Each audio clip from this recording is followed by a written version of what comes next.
Oi, tudo bem? Que maravilha que você chegou até o nosso canal. Peço que você fique até o final, que curta e compartilhe esse vídeo e também se inscreva e faça parte dessa comunidade que ama a Palavra de Deus. Estamos falando sobre uma série sobre a ressurreição. Um tempo onde falamos tanto de morte, queremos falar sobre a vida eterna. Enfim, espero que goste e que Deus te abençoe.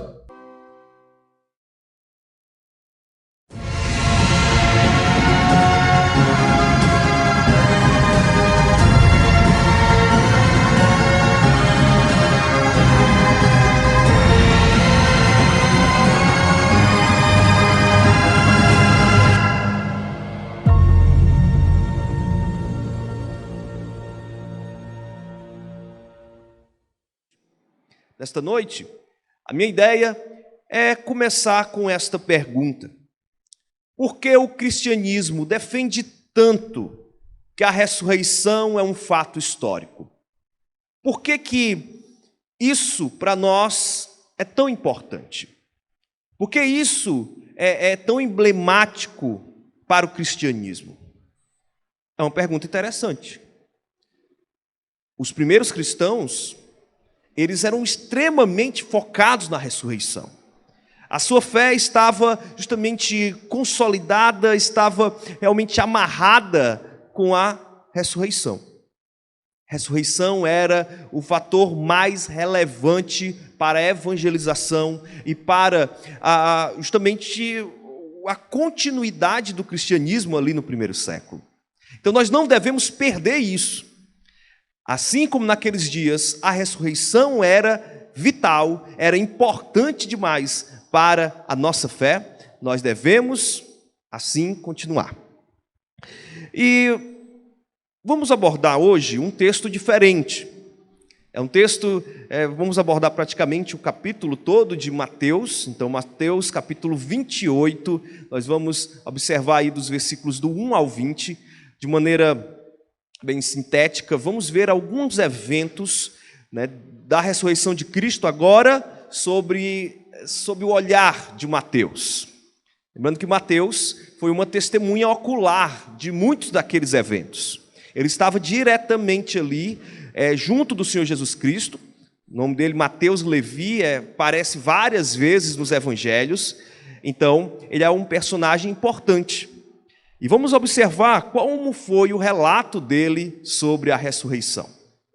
E diz assim o nosso texto: passado sábado, no começo do primeiro dia da semana, Maria Madalena e a outra Maria foram ver o túmulo. E eis que houve um grande terremoto, porque um anjo do Senhor desceu do céu e, aproximando-se, removeu a pedra e sentou-se sobre ela.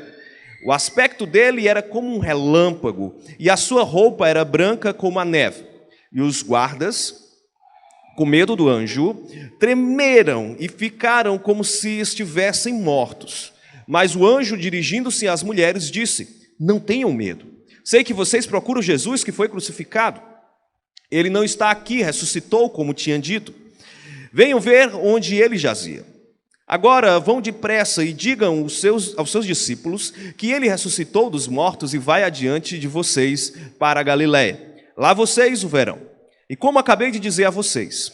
E retirando-se elas apressadamente do sepulcro, tomadas de medo e grande alegria, correram para anunciar isso aos discípulos. E eis que Jesus veio ao encontro delas e disse: salve! E elas, aproximando-se, abraçaram os pés dele e o adoraram. Então Jesus lhes disse: não tenham medo. Vão dizer aos seus irmãos que se dirijam a Galiléia, e lá eles me verão.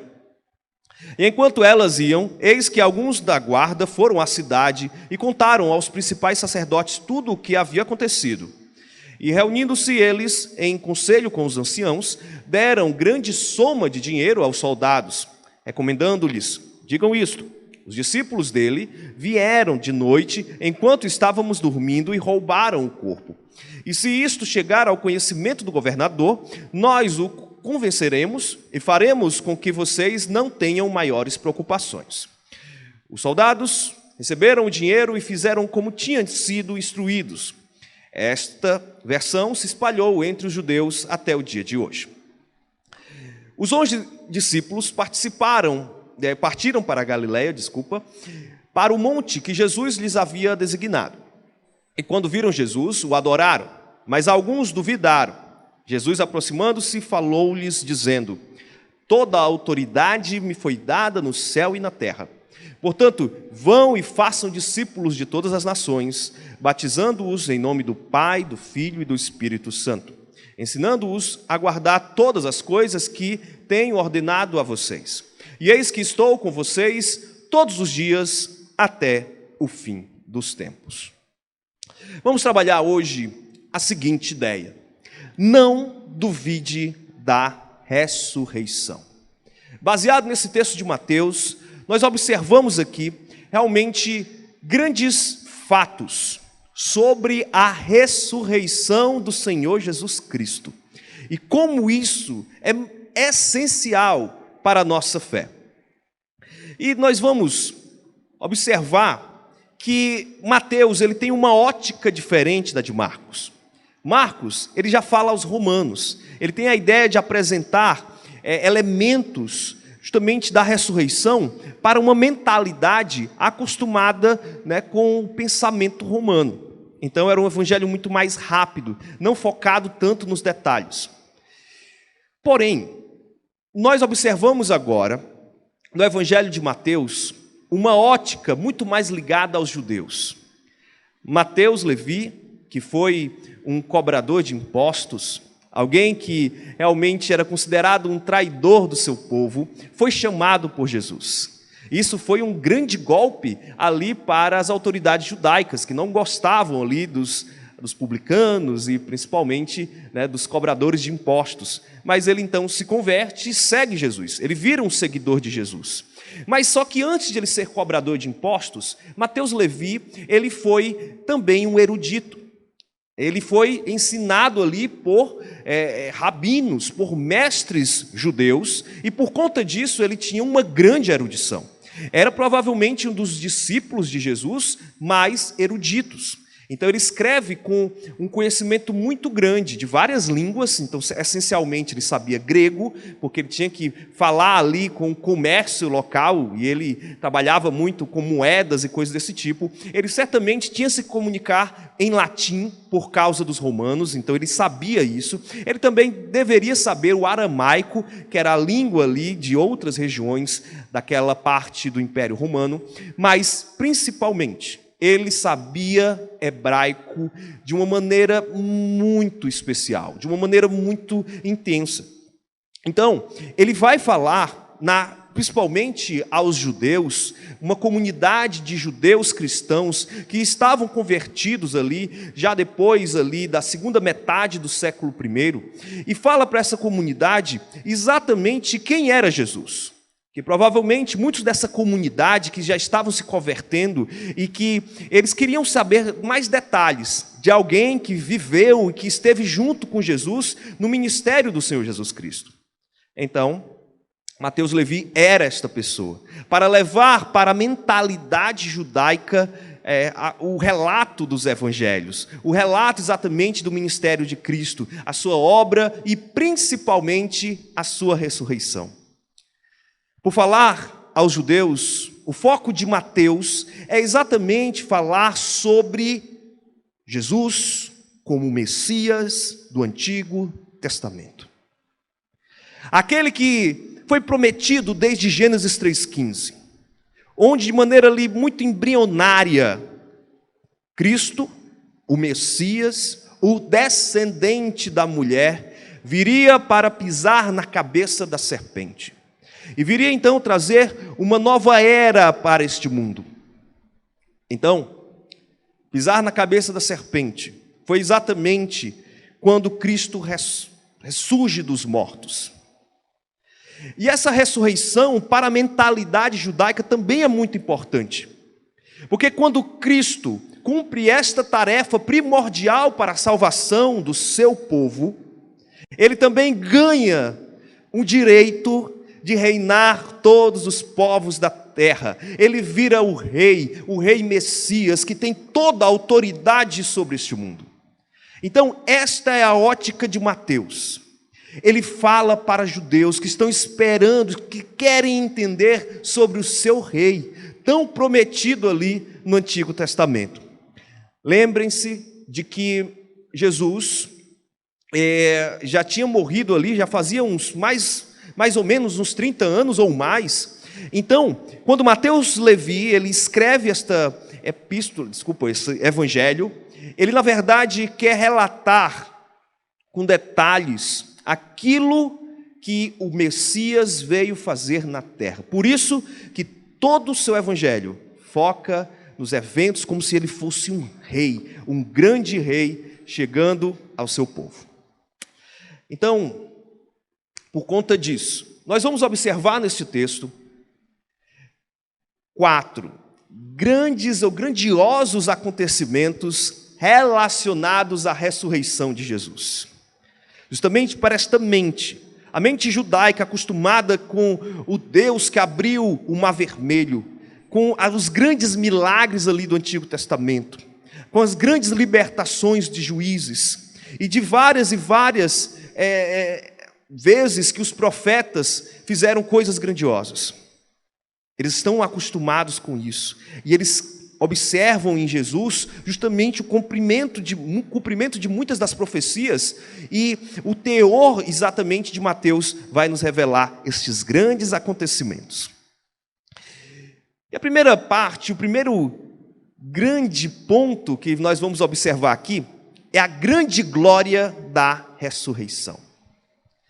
É de maneira gloriosa que Cristo aparece aos seus discípulos. Então é dito o seguinte no versículo 1: passado o sábado, no começo do primeiro dia da semana, Maria Madalena e a outra Maria foram ver o túmulo. E eis que houve um grande terremoto, porque o anjo do Senhor desceu do céu. Aproximando-se, removeu a pedra e sentou-se sobre ela. Novamente, de maneira muito parecida com Marcos, nós vemos aqui o relato da ressurreição. Passou-se o sábado, ou seja, está na época que Jesus disse que iria ressurgir dos mortos. Está ali Maria Madalena e outra Maria, né? Ele não relata Joana aqui, porque o foco de Mateus é falar só dessas duas. Ele preferiu falar apenas destas duas. Não tem nenhuma incongruência nisso. Na verdade, ele está apenas destacando essas duas. Não quer dizer que a terceira não estava lá, ele apenas destaca essas duas. E no versículo 2 é o que nos chama mais a atenção. Porque no Evangelho de Mateus e nos outros, não traz esse relato da forma como Mateus traz. Como é que foi a abertura da pedra, né, que estava ali diante do sepulcro de Jesus. Lembrem-se que havia uma pedra muito grande. Uma pedra que de provavelmente umas 2 toneladas, desculpa, 2 mil também era demais, né? É uma montanha. 2 toneladas, né? 2 toneladas esta pedra, algo que realmente era muito forte, muito grande, e acontece que chega um anjo. Os outros relatos dizem que esse anjo abre, mas da forma como este anjo vem, é realmente muito emblemática. Diz que ele vem, e é como se ele descesse do céu e viesse um grande terremoto, como se fosse um cometa que batesse na terra. Então, os soldados que estavam ali fazendo a guarda, lembra que existia ali uma guarda de soldados romanos bem treinados, ou seja, não é qualquer soldado, soldados romanos, que se eles errassem em qualquer coisa que eles fizessem, eles podiam morrer. Então, eram extremamente compromissados com o seu serviço. Estes soldados, então, que estavam ali guardando, a mando do próprio governador, né, da Judéia, que era Pilatos. Então, foi o próprio governador que designou estes homens para cuidar do sepulcro de Jesus. Então, estes homens estavam ali atentos ao seu serviço, mas, do nada, eles escutam um estrondo gigantesco. E esse estrondo, então, faz com que eles fiquem atemorizados. Então, este anjo vem, se aproxima da tampa, né, digamos assim, aquela pedra que tampava ali, né, a caverna, o sepulcro que Jesus estava, e ele vem e remove. Ele sozinho, sem a ajuda de mais ninguém, aquele homem sozinho, naquele anjo que aparece ali, remove sozinho aquela pedra. Então mostra aqui algo grandioso. Parece muito com a ideia dos anjos que aparecem lá em Juízes, que eram anjos fortíssimos, né? Então, em muitos momentos aparece algo assim. Então, percebe aqui como Mateus destaca esse evento. E diz que ele faz isso e depois senta, né? Uma ideia de autoridade, uma ideia de muito poder. Um grande evento, realmente, que mexeu ali com aqueles homens que estavam ali guardando o templo, o local onde Jesus estava. E continua, diz que o aspecto dele era como um relâmpago, e as suas roupas eram brancas como a neve. E os guardas, com medo do anjo, tremeram e ficaram como se estivessem mortos. Mas o anjo, dirigindo-se às mulheres, disse: não tenham medo, sei que vocês procuram Jesus que foi crucificado. Então, aqueles homens, vendo, né, este evento tão grandioso, né, aqueles homens muito bem treinados, provavelmente uma guarda era mais de 10 homens, a gente não sabe exatamente quantos são, mas provavelmente eram mais de 10 homens que estavam ali designados a justamente guardar aquele sepulcro. Eles saíram tremendo, correndo de medo. Eles não ficaram ali porque provavelmente aquilo ali foi uma coisa tão emblemática. Como um relâmpago, diz que eram as vestes dele, o aspecto como de um relâmpago. Qualquer pessoa ficaria apavorada. Então, aqueles homens muito bem treinados para matarem outros soldados, matar militares, eles não estavam acostumados a ver o que eles tinham acabado de ver. Então, eles saem tremendo e fugindo. Mas o anjo fala com as mulheres, acalma as mulheres e novamente diz: não tenham medo. Sei que vocês procuram por Jesus. E aí ele complementa: ele não está aqui, ressuscitou, como tinha dito. Venham ver onde ele jazia.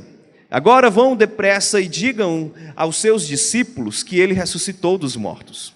E vai adiante de vocês para a Galileia, e lá vocês o verão. E como acabei de dizer a vocês. Então aqui novamente ele mostra que o objetivo daquele anjo é realmente impactar aqueles guardas, mas também trazer uma mensagem realmente de esperança para aquelas mulheres que já vimos em outro momento, que elas estavam realmente sem forças, estavam amedrontadas, mulheres que não eram pobres, na verdade eram ricas, que foram lá, compraram, né, especiarias para embalsamar Jesus, estavam fazendo ali, digamos, um último serviço ao Senhor Jesus Cristo, mas agora, né, aquele anjo vem para tranquilizar o coração delas. Mas, no meio de tudo isso, há um clima de glória. É realmente um ambiente de grandes, né, eventos aqui, neste primeiro ponto. Isso nos traz exatamente a ideia de que este imponente relato aqui de Mateus quer enfatizar a ligação de Jesus com os feitos lá do Antigo Testamento.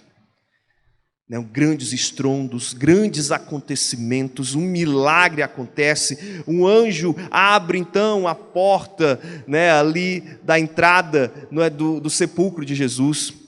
Tudo isso é muito característico da maneira de se falar do Antigo Testamento, a maneira profética, a maneira realmente desses eventos grandiosos que estão ligados a Jeová. Então, que maravilha nós observarmos isso. O Messias, então, vindo exatamente com esse mesmo clima, que foi o clima do Antigo Testamento, né? Dando uma ligação muito estreita de Jesus com Deus do Antigo Testamento. Né? Porque são a mesma coisa, é claro. Isso, então, tem que ficar no nosso coração. O momento do renascimento de Cristo foi cheio de glória e esplendor celestial para anunciar o retorno do Rei. Lembre-se que a ressurreição é também um renascimento. É claro que Cristo continuava, né, com toda a sua memória, todos os eventos, ele lembrava de tudo, mas é um renascimento, porque ali ele tem agora um novo corpo, um corpo justamente glorificado. Ele agora é a primícia dos ressurretos. Então, essa glória toda, foi para mostrar a majestade do retorno do Rei. Agora sim, Cristo, por causa dos acontecimentos da ressurreição, Cristo, Ele é o Rei, o Messias, aquele que vai governar todos os povos da terra. Ele ganhou esse direito de Deus. É assim como relata o Salmo 2. O Salmo 2 fala exatamente disso, que o Messias receberia este poder e esta autoridade diretamente do Pai. E é aqui onde ele recebe. Mas um segundo ponto, uma segunda grandiosidade do relato aqui da ressurreição, é que houve uma grande aparição. A grande aparição da ressurreição, que mexeu justamente com as pessoas que inicialmente viram o Senhor Jesus Cristo. Vamos aqui observar no versículo 8. E retirando-se elas apressadamente do sepulcro, tomadas de medo e grande alegria, correram para anunciar isso aos discípulos. E eis que Jesus veio ao encontro delas e disse: salve! E elas, aproximando-se, abraçaram os pés dele e o adoraram. Eu destaco aqui nesse segundo ponto, exatamente é Cristo chegando. Então, aquelas mulheres que já haviam escutado do anjo ou dos anjos, né, porque nesse primeiro momento aqui de Mateus só fala de um anjo, mas a gente sabe que haviam pelo menos outro. Então, foi relatado isso para aquelas mulheres, e elas então ficaram com um misto de alegria e medo. Este misto de alegria e medo é muito interessante, é muito maravilhoso, porque é exatamente aquilo que acontece conosco quando nós vemos a obra de Cristo, algo maravilhoso acontecendo nas nossas vidas. Quando nós recebemos uma dádiva de Deus, há uma mistura disso, uma mistura do grande e poderoso nome do Senhor, mas ao mesmo tempo uma alegria por aquilo estar se realizando à nossa frente. Então, é exatamente esse misto que estava na frente daquelas mulheres. E diz aqui que Jesus então aparece a elas, veio ao encontro delas, deu uma saudação, né, para elas, e quando elas reconhecem que é Jesus de verdade, elas observam, entendem que é Jesus. Então aqui é um relato bem mais preciso, mostrando que agora elas, nessa alegria delas, elas abraçam os pés de Jesus e o adoram. Elas não abraçaram Jesus. A ideia é que elas abraçaram os pés de Jesus e adoraram o nome do Senhor. Isso aqui é tão fantástico, meus irmãos, porque mostra que quando nós temos um acesso, um contato direto com Jesus, e principalmente o Jesus ressurreto, Jesus agora glorificado, nós devemos entrar em um clima de adoração. E foi o que essas mulheres fizeram. Elas adoraram. Elas se ajoelharam aos pés de Cristo e louvaram o seu nome. Jesus não era um amigão delas. Jesus era o rei delas. E por isso que elas se ajoelharam e adoraram o Senhor. E continua, versículo 10. Então Jesus lhes disse: não tenham medo. Vão dizer aos meus irmãos que se dirijam a Galileia, e lá eles me verão. Ou seja, Jesus quer ver mais pessoas. Jesus quer realmente se mostrar aos seus discípulos. Ele tem uma missão aos seus discípulos. Ele tem uma obra a ser feita nos seus discípulos. Isso meio que mostra, ilustra o papel da conversão de cada um de nós. Que quando Jesus aparece verdadeiramente às nossas vidas, realmente o nosso coração reconhece Jesus, nós entramos em um clima de adoração, ao mesmo tempo de muito temor a Deus, realmente porque é Deus que está conversando conosco. Nós tememos a Deus, temos que temer a Deus, porque Deus é o detentor da vida, mas ao mesmo tempo nós somos alegres, porque Deus está falando conosco. Então é esse misto. E Jesus quer se mostrar a mais pessoas. Jesus realmente quer levar o seu nome, seus ensinos a mais e mais pessoas. E basicamente, a ressurreição deve nos colocar em um estado de adoração sincera aos pés de Cristo. Infelizmente, muitos não entendem isso. Muitos não adoram sinceramente o Senhor Jesus Cristo. Têm vidas estranhas ao Senhor Jesus Cristo. Nas suas casas, na sua intimidade, não vivem e não adoram Jesus Cristo desta maneira. Estão longe do caminho do Senhor. São crentes apenas de boca, apenas de aparência. Mas Jesus sabe quem são os verdadeiros adoradores. Então, diante disso, a aparição ressurreta de Jesus gera terror diante dos incrédulos, mas cria louvor no coração dos crentes. Se Cristo já ressuscitou, nós devemos louvar o nome dele. Os verdadeiros crentes vão adorar Jesus com as suas vidas, não apenas com as suas bocas, mas com as suas vidas. É isso que a ressurreição faz ao nosso coração. Mas um terceiro ponto aqui dessa questão da ressurreição, do relato da ressurreição de Jesus aqui em Mateus, é justamente sobre os grandes inimigos da ressurreição. Tem pessoas que têm lutado constantemente contra o fato da ressurreição. Não aceitam aquilo que a Bíblia certamente diz que aconteceu com Cristo. Não aceitam. Dão jeitinhos, inventam coisas justamente para não se dobrarem, não adorarem, não se ajoelharem aos pés de Cristo. Ele então Mateus nos apresenta esses inimigos. Vem então o versículo 11 e nos diz: enquanto elas iam, as mulheres então agora saem de cena e vão entrar em cena agora os guardas.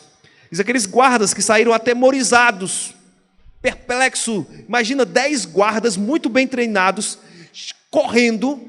Eles estavam em Jerusalém, mas numa parte afastada de Jerusalém, do centro de Jerusalém. Imagina esses guardas como meninos correndo, no meio da madrugada, com medo. Como se tivessem visto de fato um fantasma, ou enfim, uma aparição divina, que de fato foi. Mas estes homens, alguns da guarda, foram à cidade e contaram aos principais sacerdotes tudo o que havia acontecido. Reunindo-se eles em conselho com os anciãos, deram grande soma de dinheiro aos soldados. Olha o que acontece. Aqueles guardas foram lá falar aos sacerdotes, ali as autoridades judaicas. E por que eles não foram para Pilatos? Já se perguntou isso? Por que eles foram para Pilatos? Porque eles iam morrer. Eles iam morrer. Porque uma missão dada para um soldado romano, ela devia ser totalmente cumprida. Se ela não fosse cumprida, se houvesse algum desleixo, certamente seriam muito punidos e provavelmente seriam punidos com a própria vida. Iriam perder a sua própria vida.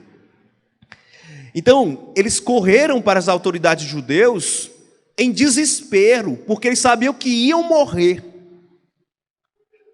Porque eles viram aconteceu algo muito surpreendente, que eles não sabem explicar, saíram correndo, deixaram o posto, que foi dito claramente que eles não poderiam sair daquele posto, eles saíram correndo, e agora diante ali dos sacerdotes. Nós sabemos que eram saduceus. Então chegou diante dos saduceus, e os saduceus, eles controlavam o que nós chamamos de sinédrio.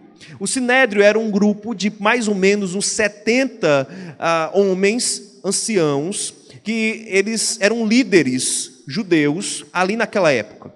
E no sinédrio, haviam vários grupos de pessoas. Haviam fariseus, haviam saduceus, haviam vários tipos de pessoas que eram reconhecidas na sociedade. Então, mestres, rabinos, escribas, que faziam parte, eram pessoas respeitadas. Então, pelo menos nesse sinédrio aqui, estava reunido esse grupo de homens, e nem todos foram a favor dessas atrocidades aqui, certo? Porque nós temos pelo menos um, que é José de Arimateia, que foi aquele que deu o seu sepulcro para Jesus. Ele era membro do sinédrio, mas não aceitou aquilo que estavam fazendo com Jesus.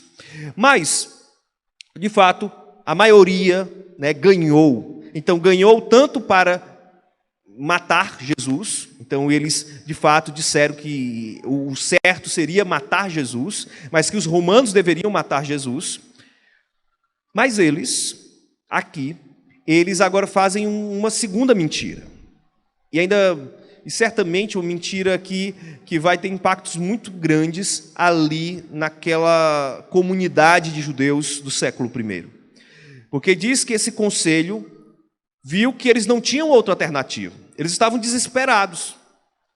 E eles, observando que os soldados disseram: olha, nós vimos um anjo vindo do céu, e que ele caiu na terra, gerou um grande terremoto, e depois esse anjo veio andando até nós, chegou naquele sepulcro, que tinha uma pedra de 2 toneladas, que estava selado com o selo do governador, ou seja, o selo imperial ali, colocado pelo governador Pilatos, estava ali selado, ninguém podia tirar aquilo ali. Vem então aquele anjo, e ele arrebenta as cordas, tira o selo imperial, e ele sozinho afasta uma pedra de 2 toneladas e senta em cima delas. Eles, eu acredito que desesperados, falaram isso para o sinédrio. E o sinédrio, então, provavelmente não acreditaram tanto, mas eles estavam provavelmente muito convictos disso, porque eles viram aquilo. Então, qual foi a estratégia? Dar uma grande quantidade de dinheiro para calar a boca deles, dar uma corrupçãozinha aqui, calou a boca deles com dinheiro, e eles continuam. E recomendaram para estes soldados o seguinte: digam isto: os discípulos dele vieram de noite, enquanto estávamos dormindo, e roubaram o corpo. E se isto chegar ao conhecimento do governador, nós os convenceremos e faremos com que vocês não tenham maiores preocupações. Observa aqui uma coisa muito interessante. Vocês, guardas, vão sustentar uma alegação, que é a seguinte: os discípulos, aqueles homens ali nada treinados, que não sabiam mexer com armas, que Jesus mesmo disse: olha, não peguem arma não, a arma de vocês são outras. Mas mesmo que eles estivessem armados, eles estariam certamente em menor número, estariam meio que desesperados, porque o líder deles tinha acabado de morrer, e eles iriam lutar contra a elite de soldados daqueles dias. Mesmo assim, o sinédrio disse: é a única opção que nós temos, vamos sustentar essa. Então aqueles super discípulos, super apóstolos, conseguiram vencer uma guarda de soldados romanos. Que vergonha para Roma. Mas isso ficou sustentado. Não dá para confiar nisso. É uma história realmente muito louca. Essa daqui não tem como você aceitar, mas era a única alternativa que eles tinham. E como eles receberam dinheiro. Mas o principal não foi o dinheiro. O principal foi o versículo 14, onde diz o seguinte: e se isto chegar ao conhecimento do governador, nós os convenceremos e faremos com que vocês não tenham maiores preocupações. Que negociação é essa? Na verdade, Pilatos, por mais que fosse muito poderoso, ele não era mais poderoso do que o sinédrio em si. Porque o sinédrio é que mantinham as coisas calmas. Se o sinédrio chegasse e colocasse, vamos fazer o seguinte, vamos se rebelar contra Roma hoje. Imagina a confusão. Imagina o que ia gerar ali. E lembrando que, algum tempo antes, já tinha havido uma revolta muito grande, a revolta dos Macabeus, e foi uma revolta muito intensa que os Macabeus tomaram o poder lá em Israel. Então isso estava muito nítido ali em Israel. Então os saduceus, especialmente o sinédrio, controlavam, né, as lideranças para que não ficassem contra Roma. Então provavelmente qual foi o argumento contra Pilatos? Pilatos, seguinte, os discípulos foram lá, fizeram essas coisas aí, roubaram, se ninguém vê, né? Não dá para acreditar nisso. O seguinte, mas você vai ter que liberar esses guardas romanos. Por quê? Porque se você inventar de fazer qualquer coisa contra eles, nós vamos nos revoltar contra Roma. E aí, Pilatos, que não queria nenhum problema, lembrando que Pilatos crucificou Jesus justamente para lavar as suas mãos, ou seja, para não se envolver naqueles assuntos dos judeus. Então aqui, novamente, ele ficou nas mãos das lideranças judaicas. E a história continua, né? E ele fala ainda mais. E os soldados receberam dinheiro e fizeram como tinham sido instruídos. Esta versão se espalhou entre os judeus até o dia de hoje. Então, os soldados receberam dinheiro, não foram punidos. Então, por não serem punidos, é que a história foi validada. Porque se de fato eles tivessem dormido e tivesse acontecido tudo isso, eles deveriam ser mortos, né? Mas o problema disso é porque se espalhou essa mentira lá entre a população da Judéia.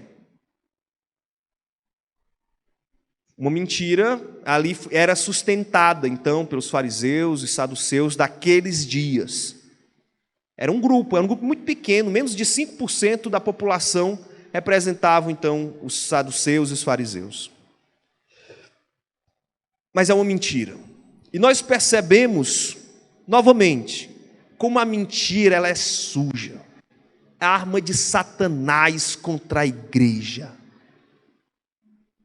É realmente aquilo que destrói o povo de Deus. É aquilo que faz com que as pessoas entrem em engodos e não conheçam a verdade do Evangelho. Então, esses inimigos se utilizaram da arma mais poderosa de Satanás, que é a mentira. E aí, vemos que essas mentiras tentaram enterrar o relato da ressurreição. Mas uma coisa eu digo com muita clareza: a verdade sempre aparece. Pode demorar, pode realmente durar até anos, mas ela aparece. Só que aqui essa mensagem da ressurreição, ela não conseguiu ser contida. Nós vamos lembrar que houve, né, uma grande aceitação logo ali em Atos 2 de muitos judeus que estavam ali, que estavam indo para as festas na Judéia, lá em Jerusalém. Então a ideia da ressurreição ser controlada, né, de essa ideia aqui de que a ressurreição não existiu, essa mentira não colou. Porque quando Deus quer revelar a sua verdade, Ele vai revelar, de uma forma ou de outra. Você pode tentar esconder, você pode tentar colocar por debaixo dos panos, mas uma hora ou outra vai aparecer. Então, a ressurreição, ela não pôde ser contida, porque é verdade de Deus. Tentar invalidar, então, o relato da ressurreição tem sido a tática constante dos inimigos do Evangelho. E hoje, esses inimigos vêm de diversas formas. Hoje são vários e vários estudiosos aí, grandes historiadores que estão dizendo: Jesus nem existiu, ou Jesus existiu, mas ele foi, na verdade, um líder popular, e que fizeram um mito em cima de Jesus. Que mentira! Baseado em quê? E primeiro você dizer que existe um Jesus histórico e um mitológico é uma invencionice. É uma invencionice. Porque o que Mateus está falando aqui, dando todos esses detalhes, dando lugares geográficos, dando realmente muita precisão no seu relato, é porque ele quer mostrar para aquela comunidade de judeus e para todos nós que a ressurreição de Jesus é verdadeira. É um fato histórico e que não pode ser controlado. Isso nos abre, então, para nosso último ponto de hoje.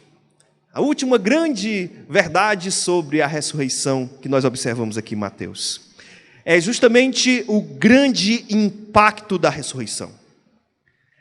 A ressurreição é um evento histórico em si, mas que gera muitas consequências, especialmente consequências maravilhosas para o reino de Deus. Observamos então aqui o versículo 16 e 17. Os 11 discípulos partiram para a Galiléia, para o monte que Jesus lhes havia designado. E quando viram Jesus, o adoraram, mas alguns duvidaram. Então, interessante, né? Como os evangelhos são muito reais, um testemunha muito fiel. Porque é interessante, fala dos 11 discípulos, que eles saíram do lugar onde eles estavam, ali na Judéia, e foram para a Galiléia. Eles subiram, eles viajaram, então, para um lugar onde Jesus havia mostrado a eles anteriormente. Só que Jesus, então, aparece, assim como ele tinha aparecido para as mulheres, aparece também aquele grupo de discípulos. E eles adoram, mas alguns duvidaram. Provavelmente está se referindo aqui a Tomé e a algum outro, né, que não aceitou inicialmente. Interessante que haviam já vários relatos, né, as mulheres já tinham dito, outros discípulos já tinham observado o fato da ressurreição, que Jesus já tinha ressuscitado, mas alguns ainda duvidavam. Então é interessante porque essa questão da dúvida paira muitas vezes no nosso coração. E por isso que nós falamos que temos medo da morte, muitas vezes nós não somos servos tão dedicados porque nós não cremos na verdade disso aqui. Mas quando nós cremos, de coração, nós viramos crentes sinceros, que trabalham e se entregam totalmente ao Senhor Jesus Cristo. E continua o nosso relato, meu versículo 18. Jesus, aproximando-se, falou-lhes dizendo: toda autoridade me foi dada no céu e na terra. Ou seja, o Salmo 2 aqui se concretiza. O Messias ganha o seu poder. Agora ele tem toda a autoridade para reger as nações da terra. Ele já era Deus, ele já controla, mas agora o reino messiânico se inicia concretamente.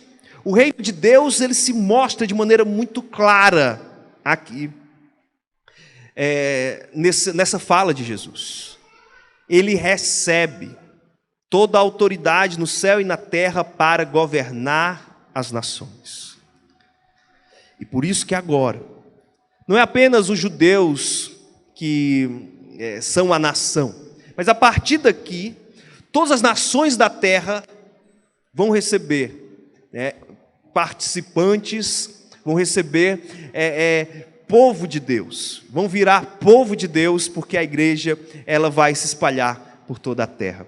Mas justamente porque Jesus recebe toda esta autoridade. E continua aqui, dizendo: portanto, vão e façam discípulos de todas as nações, batizando-os em nome do Pai, do Filho e do Espírito Santo, ensinando-os a guardar todas as coisas que tenho ordenado a vocês. E eis que estou com vocês todos os dias até o fim dos tempos. Certamente você já escutou estes versículos sobre a grande comissão em muitos momentos da sua trajetória dentro da igreja. Mas talvez você ainda não tenha conectado a ideia de missão, a ideia de missões com a ressurreição. O que é que Cristo está fazendo aqui? Está dizendo: eu ressuscitei. Eu sou a primícia dos ressurretos. E eu quero agora que vocês mostrem essa mensagem da ressurreição, essa mensagem de transformação de vidas, ou seja, discípulos de Jesus que vão receber no futuro, na glória eterna, vão receber corpos glorificados, também vão ser ressurretos. Então, vocês têm o dever de espalhar esta boa notícia, de serem missionários, de evangelizar e mostrar: Jesus ressuscitou e por isso eu posso crer no amanhã, posso crer na vida eterna, posso ter uma nova vida com o Senhor Jesus Cristo. E completa, dizendo: estou com vocês todos os dias até o fim dos tempos. Tem muito a falar neste versículo, mas não é a ideia tratar ele com mais detalhes aqui. A minha ideia é justamente conectar a ressurreição com missões. É exatamente o que Mateus faz aqui. Em vários momentos, Mateus está dizendo categoricamente: sim, Deus no Antigo Testamento trabalhou com o povo judeu, mas agora nós devemos espalhar esta mensagem para todos os cantos da terra, porque todos os povos agora podem ter esta boa nova de que podem ser discípulos de Cristo e podem ser ressurretos também. Então, essa é a conexão que Cristo faz e que Mateus, em todo momento, faz no seu evangelho, e aqui deixa muito claro, de que o impacto do ministério de Cristo não é apenas para o judeu, mas é para judeus e gentios. E aqui nós percebemos o mais incrível impacto da ressurreição, que foi transformar seus discípulos, galileus e letrados, moravam nem em Jerusalém, eram galileus. E letrados, que eu digo, não eram pessoas participantes ali das autoridades judaicas. Eles eram certamente conhecedores, das Escrituras, mas eles não eram autoridades. Então eram iletrados por não terem esta capacitação teológica judaica.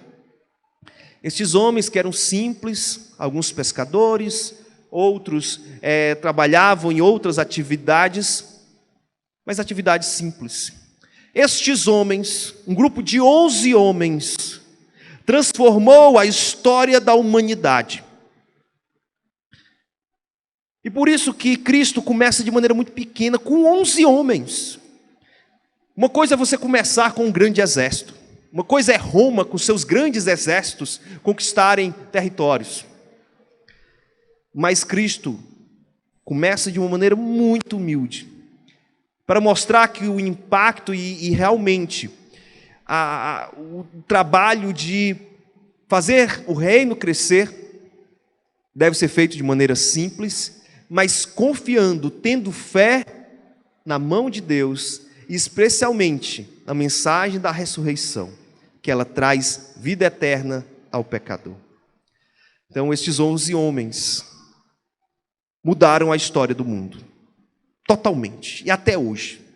Nós somos fruto destes 11 homens aqui, que viram Jesus ressurreto. Então, a ressurreição, ela nos chama a declarar que Jesus deve ser exaltado em toda a terra como Rei da humanidade. Essa é a mensagem de missões. Jesus é o Rei sobre toda a terra. A ideia é: reconheça isso.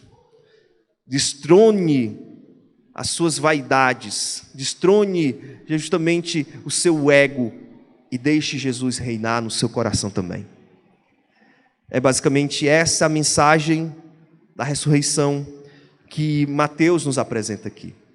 Com isso, então, nós podemos apresentar algumas aplicações às nossas vidas. Primeira delas: para crer na ressurreição, é preciso entender que Deus age sobrenaturalmente neste mundo. Muitos vão invalidar a ressurreição, porque dizendo é algo sobrenatural, a gente não pode crer nisso. Ao contrário, Nós devemos crer totalmente que um ser sobrenatural, ele conduz o mundo natural. Ele rege o mundo natural. Ele é o rei do mundo natural. E por isso, quando ele quer, quando ele deseja, ele interfere neste mundo. E a ressurreição é exatamente esta mensagem da interferência de Deus neste mundo, fazendo uma obra que ninguém nunca tinha feito, que é tirar alguém da morte. Segunda, não creia nas falácias daqueles que não tiveram seus olhos abertos pela fé. Às vezes nós temos professores, temos estudiosos, até grandes doutores, mas que negam a fé no Senhor Jesus Cristo, que negam a ressurreição. Não confie nisso. Se afaste de gente assim. Claro que você pode conviver, você pode evangelizar, não tem problema essencialmente nisso.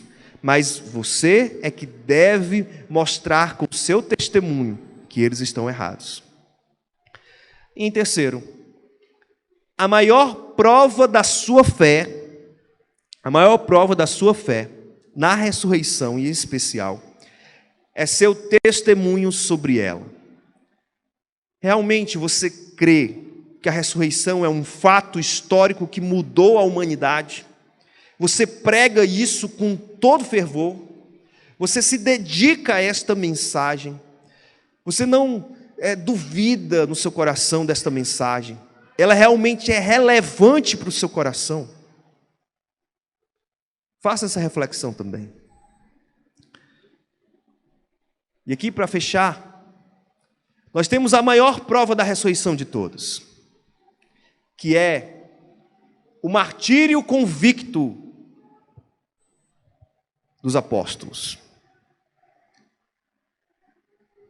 Os apóstolos estavam dispostos a darem a sua própria vida pela verdade clara, que Cristo venceu a morte de todas as formas. Alguns outros já tinham ressuscitado antes de Jesus. O próprio Jesus já tinha ressuscitado pessoas, mas essas outras pessoas voltaram a morrer. Mas estamos falando aqui de uma ressurreição na qual é para a vida eterna, onde não se morre mais. Então essas pessoas estavam confiando que Cristo morreu exatamente para que os seus eleitos, para aqueles que Ele escolheu, para que eles tenham eternidade, que tenham a sua própria ressurreição, a melhor ressurreição, a primeira ressurreição, que é a ressurreição para a eternidade junto de Cristo.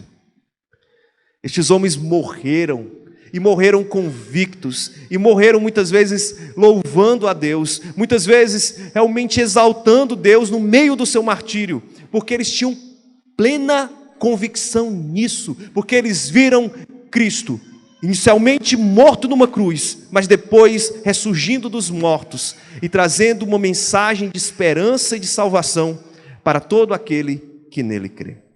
Então a lição final que nós tiramos de tudo isso é que o relato da ressurreição é o testemunho fiel de que Cristo venceu a morte para nos dar a vida eterna. Confie nisso. Entregue-se a isso. A ressurreição faz isso em todo aquele que crê com fidelidade nele. Vamos orar. Senhor Santo Deus, nosso Pai maravilhoso, nós somos gratos a Ti por este tempo. Ó Pai, nos abençoa cada vez mais com a Tua presença. Nos ajuda, Senhor, a vivermos para Ti. Nos ajuda, Senhor, a realmente desejarmos a Tua glória. E que a mensagem da ressurreição seja muito vívida no nosso coração.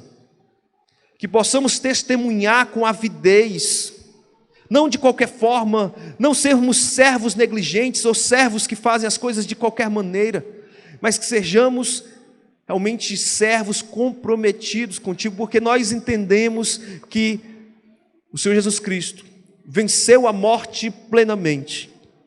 E que agora, todos nós que estamos em Cristo, temos também a promessa da ressurreição. Ó Pai, nos faz crer nisso. Realmente que não haja dúvida em nosso coração. E por causa que não há dúvida, nós possamos testemunhar, até mesmo nos martirizar, se for assim exigido de nós, para a glória do Teu nome, Senhor. Ó Pai, nos ajuda a sermos realmente esses servos, cada dia mais fiéis. É o que eu te peço, em nome do Senhor Jesus Cristo. Amém.